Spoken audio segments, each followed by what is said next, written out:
Bueno, bienvenidos a esta web conferencia donde vamos a ver técnicas de prueba y diseño de casos de prueba de software. ¿Listo? Entonces, pues venimos de un proceso donde nosotros estamos o identificamos, hicimos la planeación de pruebas de software y mediante esa planeación de pruebas de software, nosotros lo que identificamos fue pues los principales, digamos, módulos o funcionalidades del sitio que nosotros estamos probando, eh, en el cual pues nosotros dijimos, bueno, vamos a realizar pruebas sobre el login, sobre, por ejemplo, comprar cursos, sobre reproducir videos de YouTube, sobre la búsqueda de diferentes videos, etcétera. También identificamos unos riesgos asociados a ese plan de pruebas, porque si ustedes se dieron cuenta, propusieron un cronograma, pero pues resulta que a veces en la vida real, esos cronogramas también es la manera contractual donde uno le dice a un cliente externo, por ejemplo, yo me comprometo a entregarles la prueba tal día. Entonces, a veces puede ser que surjan situaciones que retrasen eso y eso puede llevar, por ejemplo, asociado a una penalización en dinero. Pues no nos gustaría como equipo de trabajo que eso pasara. Entonces, por eso se identificaban riesgos, ¿no? Como para ver señales y alertas de que eso pues puede pasar y cómo lo íbamos a mitigar. También pues vimos cómo conformar los equipos de trabajo, que hay un líder, que también hay un conjunto de analistas y pues por los diferentes módulos que nosotros definimos, lo que hicimos fue como dejar el listado de lo que íbamos a probar, que le dimos una anotación, un nombre a ese caso de prueba. Y aquí pues en esta actividad nosotros vamos a ver ahora sí el diseño de casos de prueba. Bueno, antes de eso hay que recordar que existen diferentes técnicas de prueba. Ya las habíamos mencionado, entonces resulta que están usualmente estas tres. Pues hay diferentes clasificaciones, pero pues nosotros estamos siguiendo la que nos dice el ISTQB y nos dice que hay pruebas de caja negra, donde nosotros lo que hacemos es ver el software en ejecución. Entonces, que son las pruebas, por cierto, que vamos a realizar nosotros, ¿no? Por ejemplo, voy a probar la página de la universidad, entonces yo ingreso, mi usuario, mi password, navego por la sección cursos virtuales, pero yo no estoy viendo nada del código, estoy simplemente viendo el software en ejecución, y entonces al ver el software en ejecución, pues veo ya su resultado final, pero ignoro qué hay detrás de todo eso, cómo lo programaron, qué base de datos tiene el sistema, etcétera, ¿sí? Esas son las pruebas de caja negra. Digamos, yo no tengo por qué entenderme con cosas de programación. Yo ya estoy como lo va a ver el usuario final. Hay otra orientación que son las pruebas de caja blanca. En caja blanca es cuando nosotros entramos a ver el código. Entonces, pues ya tenemos acceso al código, como siempre les decía, un clásico ejemplo son sentencias SQL y pues leyendo ese código yo hago un grupo de pruebas para ver si están devolviendo el valor que es o no. Y pruebas basadas en una experiencia. Estas de basadas en la experiencia es porque hay un usuario que puede ser un analista de pruebas como nosotros o un usuario experto que sabe mucho del negocio y nos va a orientar de acuerdo a su experiencia a hacer las pruebas. Supongamos que estamos haciendo un software contable para apoyar a algo en la empresa. Entonces, pues seguramente si nuestro usuario es un contador, el contador pues nos va a ayudar mucho desde su experiencia a probar y a verificar que el software que nosotros estamos construyendo retorne valores que son. Y pues todas estas son las técnicas de pruebas. ¿Listo? Entonces ya sabemos, caja negra, recordando, cuando no tengo acceso al código, caja blanca, cuando sí tengo acceso al código, y las de experiencia cuando hay alguien experto que me acompaña allí.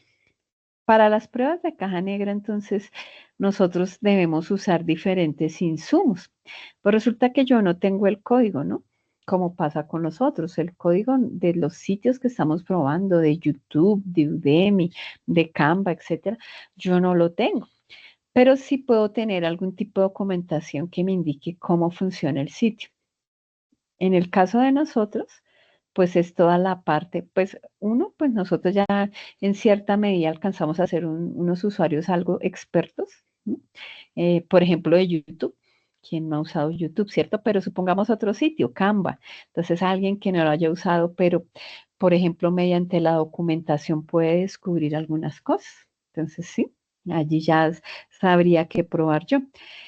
Pero pues ahora pensemos en un software que se está desarrollando y nosotros somos los analistas de pruebas funcionales de allí. Entonces, ¿qué documentación puedo yo tomar de insumo para mis pruebas de caja negra si no puedo ver el código? Puedo leer los requisitos, esto es lo primordial y lo primero, ¿sí? Porque con los requisitos el usuario dijo, lo que yo necesito es esto y esto y esto, esos son los requisitos de usuario, ¿no? Que el sistema me permita esto, que el sistema genere esto, que controle esto. Y de aquí, pues, de los requisitos vienen algunas especificaciones, ¿no? Que pueden ser, por ejemplo, el documento de requisitos ya más organizado, priorizado, casos de uso, historias de usuarios, si estamos muy orientados hacia la parte de ágil. Entonces, pues todas estas especificaciones, por ejemplo, técnicas, ¿sí? Entonces, diagrama de clases, de estados, de la base de datos, todo eso pues me da indicios de cómo está operando el software, sin llegar a saber qué hay acá. Entonces, por eso aquí la cajita negra. ¿Sí? Entonces, pues con la documentación, yo lo que hago es verificar si cumple o no cumple. Ese es el caso de nosotros. Nosotros no tenemos acceso al código, los grupos, solamente a la aplicación. Entonces, nuestras pruebas son de caja negra. Bueno, entonces como nuestras pruebas son de caja negra y yo no tengo acceso al código, allí pues tengo que mirar desde la ejecución del código cosas para ir pensando en mi diseño de pruebas. Por ejemplo, entonces datos que cumplen. Entonces vamos a pensar miremos por acá, por ejemplo, en la página de la universidad. Miremos por acá. Supongamos que nosotros estamos probando la página de la UNED. Yo ya estoy acá, pero voy a abrir aquí otra ventanita. ¿Listo? Entonces, de hecho, aquí yo ya no tengo acceso, ¿cierto? A mi página de la UNED, pero sí voy a ingresar, por ejemplo, al campus virtual para hacer algo. Entonces, acá lo primero que él me va a pedir es mi usuario y mi contraseña, ¿sí? Entonces, aquí en estos, nosotros con este escenario podríamos ir cuadrando varias cosas. Por ejemplo, datos que cumplen. Entonces, eso querría decir que yo tengo que colocar mi usuario y mi contraseña y el sistema debería funcionarme bien para ese usuario y esa contraseña, porque son los datos que cumplen ciertos requisitos. ¿Sí? O si estoy probando la sección de biblioteca, allá la biblioteca, entonces en la búsqueda de la biblioteca, tal vez cuando yo ingrese por aquí a buscar por título o por autor, el sistema debería ser capaz de mostrarme acorde a la búsqueda que yo estoy haciendo, retornarme un grupo de valores. Son datos que cumplen. ¿No? Entonces, estos son. Puede ser también que yo vaya a los valores frontera o límite. Estos, por ejemplo, ya cuando tenemos algún tipo de validación en el software.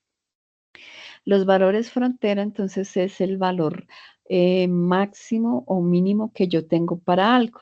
Entonces, supongamos que nosotros tenemos una validación y una restricción en nuestro sitio que verifica que la persona sea mayor de edad para que pueda ingresar a algo o alguna funcionalidad, a solicitar un servicio, etcétera. Allí entonces yo tendría que ver, por ejemplo, el valor frontera o el valor límite, digamos, sería 18 ahí. ¿Qué pasa si pongo 17? ¿Cómo va a reaccionar el sistema? Resulta que la persona cumple años el 1 de octubre y hoy estamos a 22. Entonces, ¿será que el sistema, por ejemplo, sí está validando bien esa, o no, digamos, no el 1 de octubre, que cumple el 30 de septiembre y hoy estamos a 22? Entonces vamos a ver si esa persona que todavía sigue siendo menor de edad y tiene 17 puede acceder a esa funcionalidad del sistema. Ese es un valor límite, un valor frontera. No debería, ¿cierto? En la prueba. Pero puede ser que el programador, cuando hizo la resta y el cálculo de edad, no tomó en cuenta los días, sino solo los meses. Ah, bueno, entonces por mes ya la persona ya tiene los 18 años y lo deja ingresar. Ese tipo de pruebas con valores frontera o límite, pues nosotros debemos ser bien curiosos en realizarlas. Otra cosa es, por ejemplo, las tablas de decisión con verdadero o falso, ¿no? Volviendo aquí a mi caso del campus virtual, de pronto si yo no soy como tan experto, ¿sí? Entonces, en realizar, por ejemplo, este tipo de pruebas, pues digamos, estas las hacemos, en estos dos campos las hacemos casi que intuitivamente, ¿no? Entonces, por ejemplo, uno podría decir, bueno, que el usuario y la contraseña, ¿sí? Entonces, ¿qué pasa si los dos son verdaderos? O sea, que llego y digo, metí el usuario y la contraseña que son. Entonces, mi resultado debería ser verdadero. ¿Se acuerdan cuando vimos pensamiento lógico? El usuario es, pero la contraseña no, pues ahí ya no debería dejarme ingresar el sistema. El usuario no es, pero la contraseña es de otro usuario. ¿M? Entonces, ¿qué hace el sistema? Pues nada, tiene que... Y ni el usuario existe y la contraseña, pues hay cualquier cosa que me invento. Entonces, fíjense que acá este tipo de cosas son las que yo debería contemplar y son como guiadas por tablas de verdad. Lo que pasa es que nosotros lo hacemos eh, intuitivamente. Yo me imagino que, por ejemplo, este usuario no debe existir. Entonces, un usuario que no existe, una contraseña que no existe. Entonces, si yo le doy, seguramente me va a decir documento o contraseña incorrecta. Pero si colocáramos aquí un usuario que sí está y la contraseña que no, que es otro de los escenarios, pues eh, aquí nos generaría una inconsistencia. ¿M? Entonces, fíjense, muchachos, cómo existen diferentes formas como para ir pensando esos escenarios que vamos a probar, ¿no? Esta era una tabla de decisión. Lo que pasa es que, como yo les digo, probablemente nosotros la hacemos más intuitivamente, pero pues es una buena forma también, ¿por qué no? Llegar a escribir y decir, bueno, ¿qué pasa si tal cosa? ¿M? En un cálculo, por ejemplo, cuando un usuario tiene un descuento, entonces, ¿con qué condiciones sería? Para que ustedes digan, bueno, si se cumplen las dos, sí, si una de las dos falla, no, etcétera. Transición de estados. Esta transición de estados la probamos o la vemos nosotros, por ejemplo, cuando vamos a una tienda virtual. Entonces, en la tienda virtual, entonces, no sé, digamos que nosotros ahora estamos ya no aquí por la página de la UNAD, sino entremos a la página de la Panamericana. Entonces, acá habrá una serie de cosas que pasan para que yo pueda llegar a ver un estado de algo. Entonces, supongamos que, por ejemplo, este combo está chévere, ¿no? Aquí un parlante Bluetooth, no sé qué. Lo siguiente de esta sería que yo lo agregara al carrito, ¿sí? Y es la secuencia de cosas, es la transición de estados. Si yo, por ejemplo, llegase a finalizar la compra, el estado ya de este producto ya no quedaría aquí en el carrito, sino seguramente pasará a un estado pedido. Cuando ya se apruebe mi pago, dirá pago aprobado, que es lo que pasa en estas tiendas, y entonces ahí vamos viendo los diferentes estados. ¿Cuándo nos sirve eso? Por ejemplo, imaginémonos nosotros que estamos monitoreando además del carrito, mm, un estado, por ejemplo, en un sistema estudiantil como el nuestro, ¿no? Entonces ahorita soy estudiante activo, pero resulta que pues ya estoy postulando a mi agrado y pues hay un estado que sigue siendo estudiante o cuando tengo que pedir continuidad o cuando, por ejemplo, dejo de estudiar un tiempo y ya luego tengo un reingreso, todos esos estados deben quedar en el sistema y yo los puedo ir validando mediante las pruebas. Bueno, otro pues son los casos de uso. Entonces, como les decía, pues sí se acuerdan de los casos de uso cuando nosotros los usábamos a nivel de requerimientos. que un caso de uso finalmente lo que me permite, busquemos por aquí algunos ejemplos, porque ese sí no tengo por aquí ninguno. El caso de uso, pues recordando rápidamente, él nos describe cómo desde el punto de vista de requerimientos, miremos por acá una especificación, o un ejemplo más bien, cómo desde nuestra especificación miremos, por ejemplo, vamos a ver si nos abre por acá, cómo desde el caso de uso vamos viendo el paso a paso de algo que nos tiene acá. Por ejemplo, el cliente paga, el cajero registra artículos, la. Todos estos casos de uso nos sirven a nosotros cuando tenemos, digamos, estamos haciendo este tipo de pruebas de caja negra para mirar, de acuerdo al paso a paso que dijo el analista de sistemas, yo voy haciendo la prueba. Ay, venga, registremos los artículos, vamos a ver si el sistema me muestra el precio, vamos a ver qué pasa si el cliente ingresa el pago, ¿sí? Entonces los casos de uso también nos van guiando a la prueba. Fíjense que dependiendo lo que nosotros tengamos, entonces pues lo que tengamos en mente para la prueba, entonces nosotros podemos ir probando con los valores frontera, podemos ir probando con los casos de uso, podemos ir pensando pruebas como a nivel de tabla de decisión, la transición de estados y demás. Esas son las pruebas de caja negra y algunas formas y técnicas aquí para llevarlas a cabo. Entonces, acuérdense, pruebas de caja negra, pruebas donde no tengo acceso al código. Segundo grupo de pruebas, que son las pruebas de caja blanca.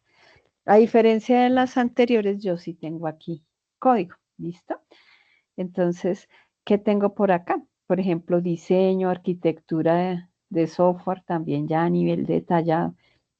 Entonces, las clases van a tener unos métodos get, set, de tal cosa, entonces ya me imagino. Y también el código. Nuevamente, la salida de esto es el resultado de si cumple o no cumple. Pero pues ya teniendo en cuenta que estamos trabajando con código. Aquí entonces, por ejemplo, tenemos pruebas de cobertura de sentencia. Permítanme un minuto. Entonces acá, a ver, comparto algo para ir mostrando, por ejemplo, vemos por acá, esta otra pantallita. Listo. Entonces, en las pruebas de cobertura y de sentencia, tengo cosas más o menos así, como esto que estoy viendo en este momento en la pantalla. Entonces, si yo tengo, por ejemplo, este procedimiento almacenado y yo estoy viendo la cobertura de sentencia, quiere decir que si ya me pusieron a probar este código que yo tengo acá de esta función, entonces tengo que ir viendo sentencia por sentencia si me está funcionando. Entonces, por eso es cobertura de sentencia. Si quiero llegar a ese nivel de detalle, eso depende cómo yo, con la lista funcional, oriente la prueba. Entonces, por ejemplo, acá lo primero que está mirando es si existe un campo de acuerdo a un número de erradicación en una tabla, ¿sí? Entonces, en la cobertura de sentencia, él está mirando acá, cositas, ¿sí? Acá luego, dependiendo del tipo de cuenta, que esto debe ser lo que él consultó ahí, porque tiene unos parámetros, hace otra validación. Entonces vamos viendo sentencia por sentencia acá en estas pruebas de caja blanca. Entonces ya yo tendría que, por ejemplo, buscar un conjunto de datos en esta tabla donde tenga este tipo, este campo de tipo de cuenta así, lo tenga así, lo tenga así, ¿m? Para ver diferentes coberturas de esa prueba o que no sea ninguno de esos, a ver qué va a pasar con esta función que yo estoy probando. Otro tipo es la prueba de cobertura de decisión, que ya la vamos a ver. Entonces, acá, por ejemplo, cuando ya tenemos los if, ¿sí? En estos if toca ir a ver qué pasa cuando el resultado es verdadero, ¿cierto? Entonces, si este valor se da, entonces acá se supone que están colocando como una banderita, ¿no? Un tipo 1. Si no, se tiene que ir a hacer una consulta. Eso yo también debería tenerlo en cuenta en las pruebas de caja blanca. Entonces decir, bueno, Entonces vamos a probar con el caso de no, de que no sea ninguno de estos, a ver si el procedimiento al ejecutarlo va a regresar por aquí y me va a retornar un valor. Entonces en NOSIF nosotros probamos como tanto la parte positiva como la parte que no, ¿sí? Ese serían, por ejemplo, en cuanto a pruebas de caja blanca. Entonces volvamos a nuestra presentación. Entonces vamos a mirar por acá. Fíjense que en este caso en las pruebas de caja blanca, que a veces se dan, son menos usuales, pero también puede que se den en nuestros entornos laborales como programadores. Entonces, en las pruebas de caja blanca, ya uno pues tiene que llegar como al nivel de código y hasta ver cómo fue la lógica del programador y yo también validar eso, ¿no? Fíjense que si él decía que iba a ser un if, entonces pues yo también tendría que ver esa cobertura con el if, que si él decía que pues iba a ejecutar primero esta acción y luego seguía esta, entonces yo la miraría allí. También hay otras pruebas, pues aquí como combinándolas, ¿no? Sentencia y decisión y finalmente si yo ejecutara, por ejemplo, esa función que yo les estaba mostrando ahí en la base de datos, entonces tendría que ver si cumple o no cumple. Pero pues esa ya se ejecutaría seguramente, no sé, sobre la base de datos de prueba, porque es código, sobre un fragmento de código, nosotros viéndola allí, ya no sobre la pantalla final, porque pues esas interfaces de usuario son caja negra. Entonces, aquí ya nosotros llegamos como a mirar fragmentos de código y a irlos probando. El tercer grupo de pruebas que les comentaba eran las pruebas basadas en la experiencia. Eso quiere decir que hay un conocimiento y experiencia previos de alguien. Puede ser de ustedes como analistas de pruebas. A veces puede suceder que, por ejemplo, ustedes primero hayan pasado por otra área de la empresa antes de llegar al área de sistemas. Sí, lo he visto, ¿no? Entonces, por ejemplo, son muchachos que venían del área de cuentas en una organización y luego vienen a la parte de desarrollo como analistas de pruebas. Entonces ya son unos expertos porque tienen un conocimiento previo, ya sabían cuáles operaciones debían tener esas facturas y al verlas ya en el cálculo del sistema, podrían saber si están bien liquidadas o no. Entonces, si cumple o no cumple. Pero pues puede ser que no sea necesariamente el analista de pruebas el experto. Puede ser otra persona con la que él se asesore, del usuario final, como decíamos el ejemplo del contador. Las pruebas basadas en la experiencia pues tienen tres cosas ahí, como predicción de errores, ¿no? Entonces uno dice, bueno, cuando estamos liquidando una cuenta de tantos pesos, a veces es confuso si se calcula el IVA o no. Vamos a colocar este escenario, porque lo dijo el experto, que saben que a veces no, puede ser que por algún motivo no se calcule bien allí. Por listas de comprobación, estos son como listas de chequeo. Primero verificar que haya insertado, a veces depende, uno miraba así, como analista de pruebas, verificar que insertó en la tabla tal, verificar que dejó el log de tal cosa, verificar que el estado cambió a tal. Estas son listas de comprobación que a veces se tienen para facilitar nuestro trabajo de pruebas. O pues aquí ya de acuerdo a la dinámica del software, pues se va verificando allí estas pruebas basadas en la experiencia. Entonces se proponen diferentes flujos de trabajo. Y pues todo esto entonces para decirles que para llegar a nuestro diseño de casos de prueba, que son los que nosotros vamos a hacer en esta actividad, nosotros tenemos que pasar, pues pensar dependiendo ya en la vida real, dependiendo de nuestro trabajo cuando nosotros trabajemos como analistas de pruebas o funcionales.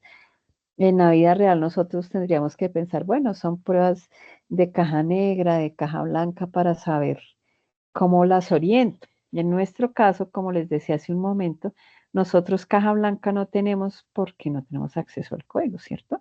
Pero sí tenemos por acá caja negra, que está por aquí, y entonces ya sabríamos que nosotros tendríamos que buscar datos que cumplen, datos que no cumplen, valores fronteras y ser bien curiosos en nuestras pruebas de software a ver si encontramos por ahí alguna oportunidad de mejora, ¿sí? Transición de estados y demás. Pues casos de uso no aplica para nosotros, pero sí la documentación. El caso de prueba entonces es ese que a nosotros nos permite diseñar las pruebas. Entonces no es que yo diga, bueno, me voy a sentar allá a darle 10 clics a un video de YouTube a ver si se bloquea, sino que yo previamente he diseñado qué es lo que voy a hacer cuando acceda a determinada funcionalidad del software que estoy probando. Entonces, nuevamente, por ejemplo, en YouTube, ¿listo? Los casos de prueba, entonces, por lo general tienen unos formatos muy similares que algunos luego ya se dejan en repositorios o en nuestro caso, para facilitar, la vamos a trabajar en Word, donde diligenciamos toda esta información, precondiciones, poscondiciones, criterios de aceptación, datos del caso de prueba y tratamos de irnos con el escenario común, pero pues no quiere decir que esto sea siempre así porque puede ser que yo también me vaya con un escenario de esos que son, ingresé el usuario incorrecto y la contraseña incorrecta, pero el software me validó bien. Eso también no puedo escribir en un diseño de casos de prueba. Este, por ejemplo, es un formato de casos de prueba.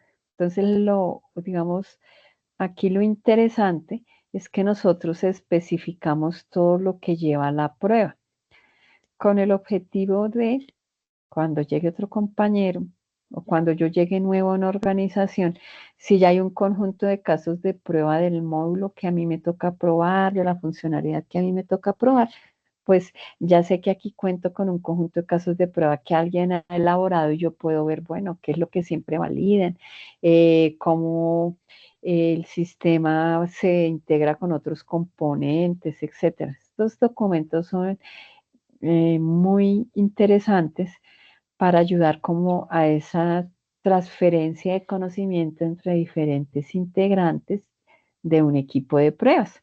De ahí la importancia, muchachos, que entonces nosotros hagamos casos de prueba bien chéveres, bien especificados.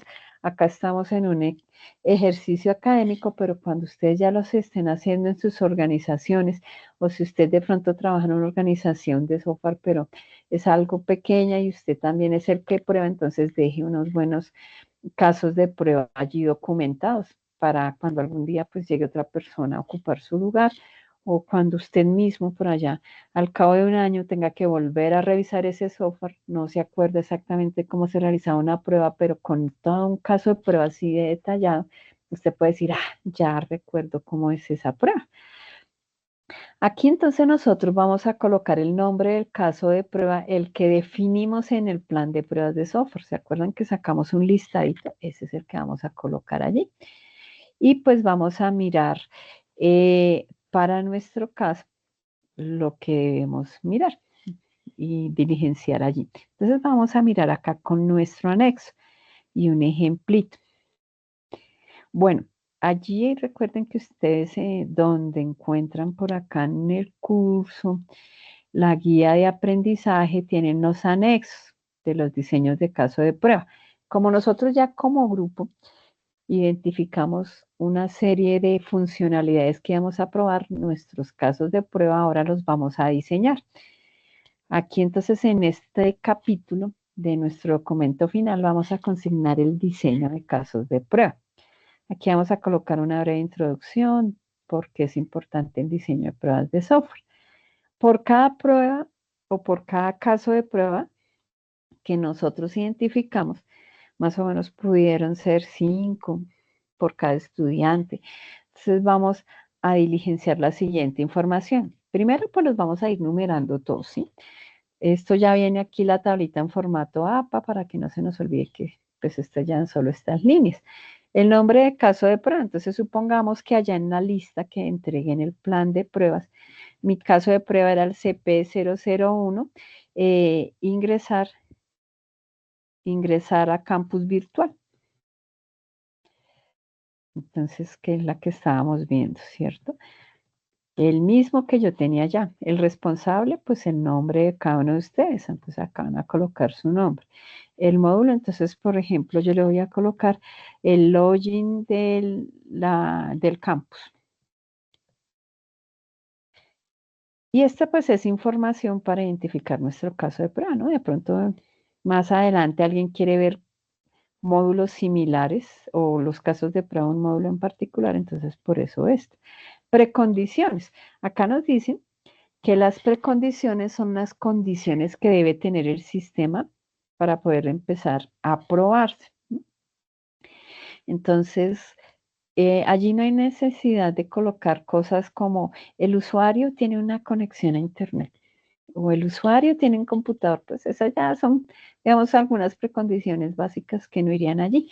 Sin embargo, otras como la que tenemos acá, el usuario debe haber iniciado sesión, puede ser que se requiera, por ejemplo, para hacer un pedido, para mirar un curso virtual, para trabajar algo en Canva, en Genial, y sí, entonces lo mínimo es que el usuario haya ingresado sesión, iniciado sesión.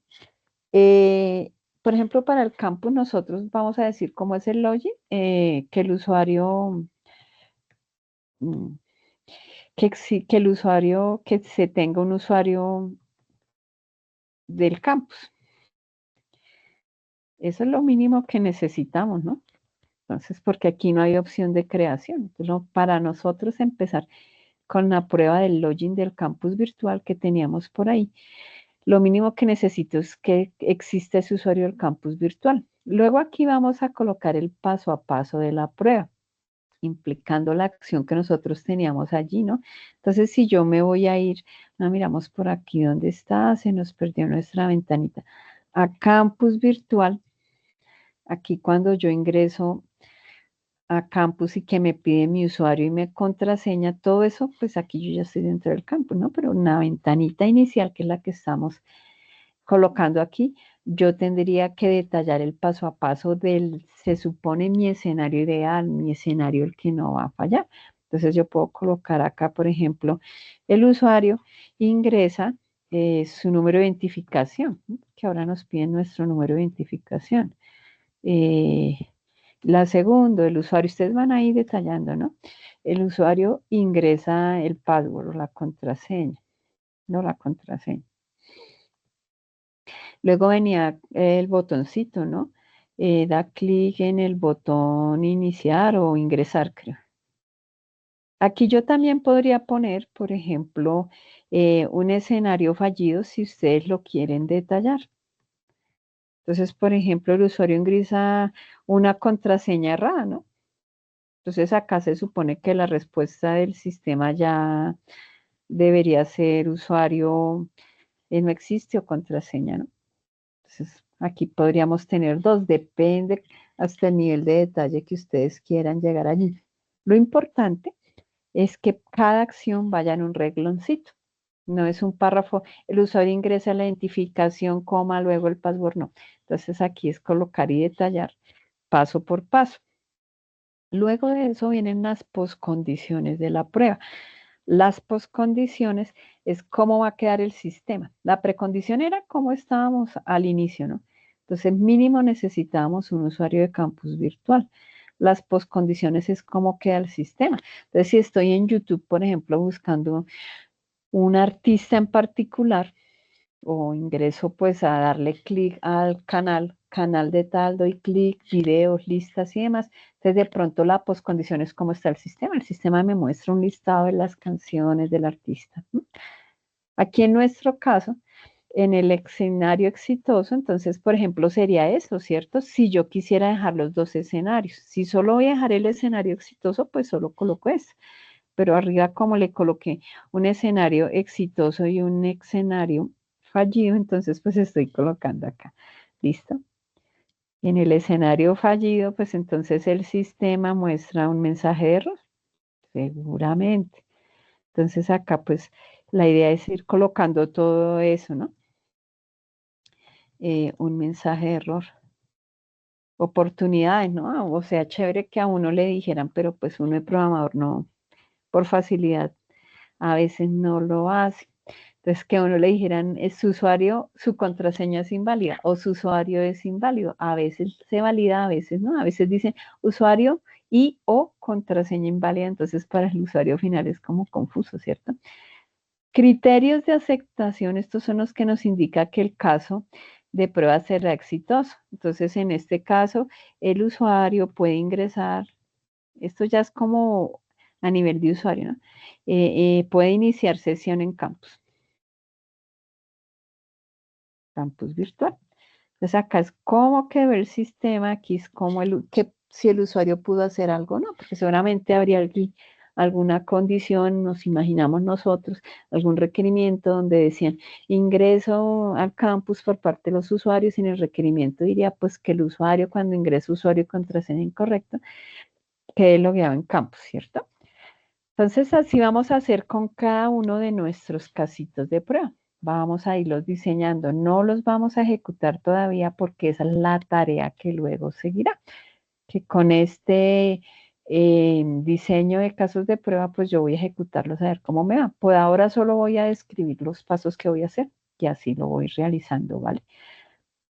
Y pues aquí como grupo unimos el diseño de casos de prueba de toditos y luego colocamos unas conclusiones y miramos lo de normas APA y demás. ¿Listo? Como siempre, muchachos, recordarles que hay que participar con tiempo, ¿no? Porque pues estamos en trabajo colaborativo y ustedes saben, muchachos, pues que este es un esfuerzo que todos hacemos, entonces pues hay que considerar que hay compañeros que participan con tiempo que no tienen por qué estar ahí sufriendo hasta el último día esperando nuestro aporte.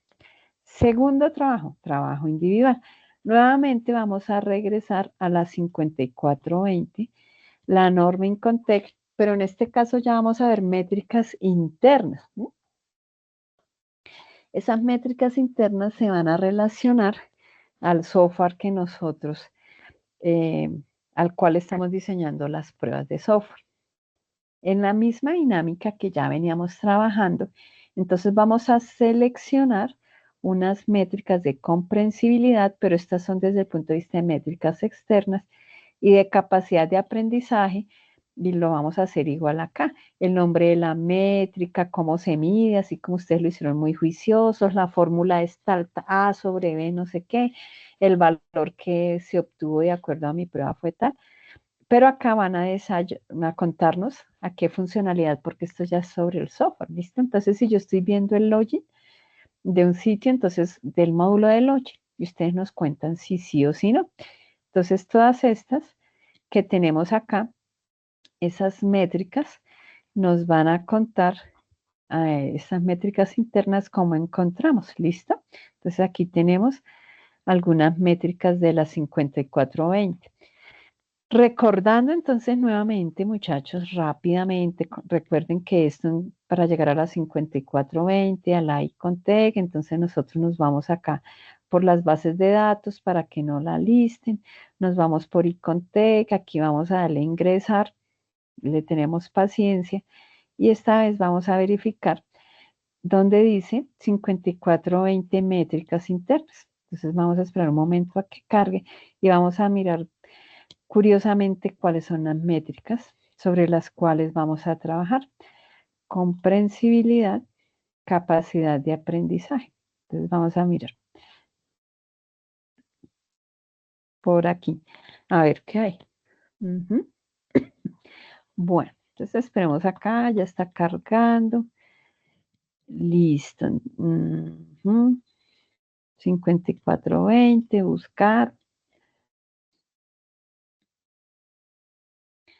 Nos dice nuevamente que son sobre métricas internas, entonces métricas en calidad de uso, métricas internas. Y que acá pues ya las podemos visualizar. Le tenemos un poquito de paciencia acá mientras él las visualiza. Por aquí nos dicen página 34, 35 y 36, mejor dicho. ¿Vale, muchachos? 34, 35 y 36. Esperemos por aquí a que cargue y ya nos vamos para allá. La idea también de todas estas métricas es que luego también se van a integrar a nuestro documento, el que estamos construyendo a biblioteca. ¿Listo, muchachos? De igual manera, esa planeación que hicimos en la etapa anterior se va a ir luego uniendo con esta que llevamos. Entonces, por aquí hablamos de métricas de comprensibilidad.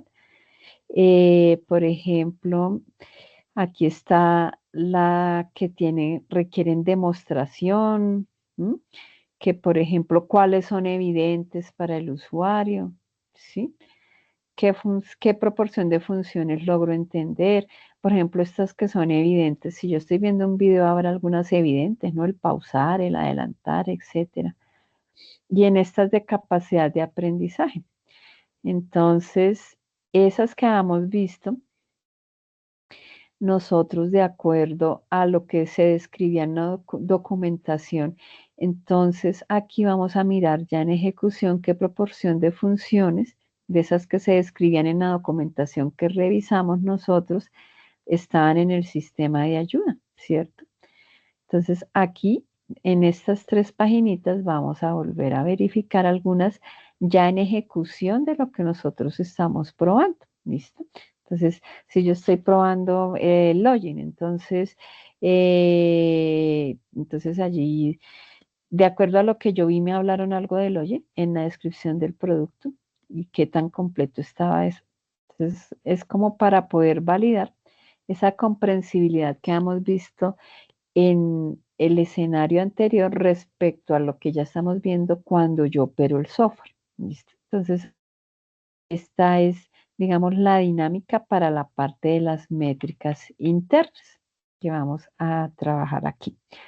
Bueno, muchachos, aquí entonces vamos a completar las métricas. Se nos piden tres, métrica 1, 2 y aquí quedó 3, métrica 3.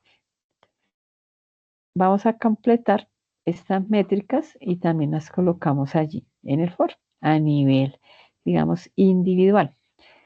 Listo, muchachos. Esa es, digamos, la actividad que nosotros tenemos. Vamos a ir colocando todo esto de una vez con normas APA, con los colores que son y demás, para que cuando consolidemos el documento nos quede bien chévere para entregar a biblioteca en unas semanitas, porque el tiempo va pasando muy rápido, muchachos. Cualquier duda, pues ahí por el grupo me pueden comentar. Esta actividad vence el 13 de septiembre para que ustedes se organicen al interior de los grupos colaborativos, muchachos, participen con tiempo y vayan diseñando sus casos de prueba. Bueno, muchachos, entonces una feliz noche para todos y quedo pendiente de esta siguiente actividad y las dudas que puedan tener. Gracias a todos. Chao, chao.